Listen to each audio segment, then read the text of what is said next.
الحمد لله يا خنو خلق أتون ما بيتا خدين جنك قرار الدجاسي ربي خمك جلتان الدود أجرها وجهك خوال النمين نباسي أما يا علم العلم علمنا القرآن قرآن برسيسي شوف درسا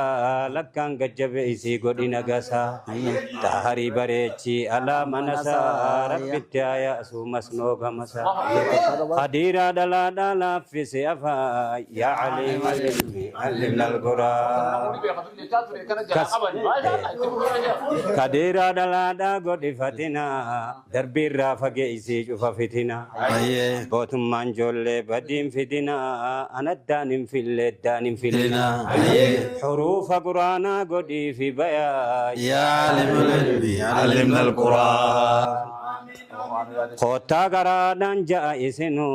خددني ديفنا نتندركنو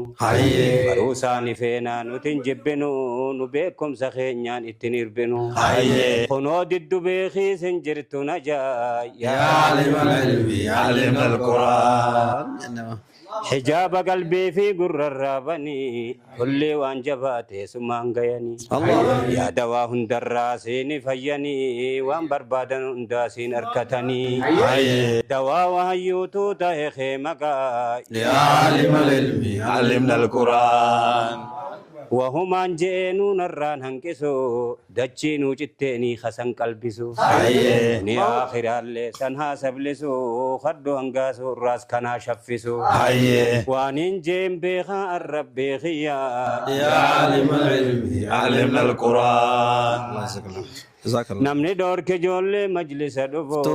خانی گرساتو ربی تجفو دور کو فیالے دیون گلفو وانی کبو خیسا اسا حاففو دور کی لالی آبو سیف باتی ادا يا عالم العلم علمنا القرآن أكاسي تيا لكي ساكا تيلا يا والربيا نفي لا فادا رب التينيا رب سيا أبو لا فاكفيا يوم يتنكر الراس فرتو إيا يا عالم العلم علمنا القرآن أكاسي قال ما يادنا ما شاء الله مجاهنا القرآن برسيس والكيس جري نجار تو دينو برا أكاد جخيساتو تو نجار ري أكاسي ربي هافجيسو شرنيا نما خني سبل إسا إني سن أما خني سبل إسا إني سن أما لف ربيتين إني دما سني وجنتين يو أرما دربما نعم كام بل إسا بربدان هما يا عالم العلم علمنا القرآن ani dadabada dandayan suma watakkan qaceltu dandayuma rabbinu mijjeisi abri kulluma ya dawa qalbi da dikishulluma sumatti way wada khosum adawa يا عالم العلم علمنا القرآن akasiga جزاك الله خيرا يا دردو شيخ نجلا بجي عبد الغفور بشيخ احمد عبد العزيز كان خيزه اطلاع awakala yettegeza nama hunda itti ababe bar wan namti abamne asuman daawwatto tare nama nama hunda ni yaada tanam abbootiin teenya durirraa gaafa ijoollummaarraa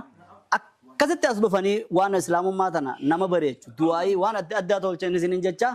hadara nama wanni kana bira jirtu tatanarra bareedduudha bira jirtu hedduu jira kan nuti waan qabne akka eeruu nu kannatan akka isaan bira dheenu akka asbaabnu isinin jecha Sheekh Muhammad Sani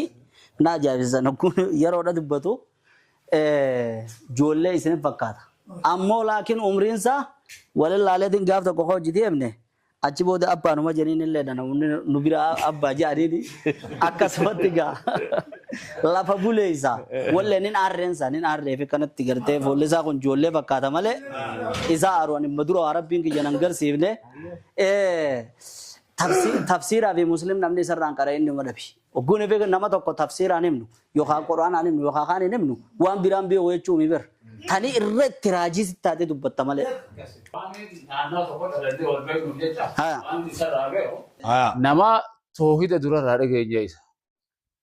darasaa toohidaa jedhaniiti akkana waliin dhaabbatanii yaa'an toohidumaa'u darasaa hadiisaa jedhaniiti darasaan hadiisaa sun toohida himti jedhan gaafni sun gaafa safaraatii beeke irraa miti. Egaa safaraan jaaramee jiru laa sanoo sabaatti booduma haruma kana. Jidduma tana. Akkana walitti dhaabee darasoota kana oofa. Darasoota goofaree fedhotota sunnaa eeggatu. Ajee?